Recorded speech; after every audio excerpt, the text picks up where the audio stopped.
रामू अपनी वफादार सफेद गाय के साथ एक छोटे से गांव में रहता था। एक दिन उसने अपनी गाय पर एक जादुई औषधि छिड़की, जिससे वो पलक झपकते ही एक बेहद खूबसूरत राजकुमारी में बदल गई। 24 साल का गोरा और सुंदर रामू उसे देखकर दंग रह गया और दोनों खुशी खुशी शहर की सैर पर निकले। लेकिन उनकी खुशियों को तब नजर लग गई जब एक घमंडी और अमीर जमींदार की नजर उस सुंदर लड़की पर पड़ी। जमींदार ने अपनी चमकती कार और कीमती गहनों का लालच देकर लड़की को बहला लिया। रामू उसके सामने गिड़गिड़ाता रहा, हाथ जोड़ता रहा, लेकिन लालची जमींदार ने उसे धक्का देकर जमीन पर गिरा दिया और लड़की को लेकर वहां से उड़न छू हो गया। इस धोखे से रामू पूरी तरह टूट गया और बदहवास होकर सड़कों पर भटकने लगा।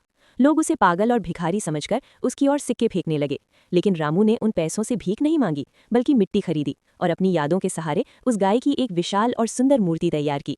उधर वो लड़की शहर के महल में विलासिता का जीवन जी रही थी और जमींदार के साथ अपनी शादी की तैयारियों में डूबी थी। कर्मा का चक्र तब घूमा जब शादी के दिन जैसे ही लड़की ने कीमती हार पहना, गांव में रामू ने अपनी बनाई हुई मिट्टी की मूर्ति पर बची हुई जादुई दवा छिड़क दी और एक दर्द भरी हंसी हंसने लगा।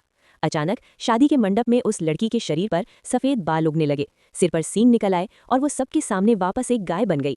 ये भयानक मंजर देख मेहमान चीखने लगे।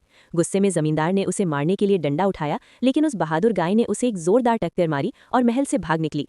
वो गाय सीधे दौड़ती हुई रामू की झोपड़ी में पहुंची, जहां रामू अपनी बनाई मूर्ति के पास बैठा रो रहा था। जैसे ही रामू ने अपनी पुरानी वफादार गाय को देखा, उसने उसे गले से लगा लिया और उसकी आंखों से खुशी के आंसू बह निकले। रामू अब समझ चुका था कि लालच का अंत हमेशा बुरा होता है और सच्चा प्रेम कभी नहीं हारता।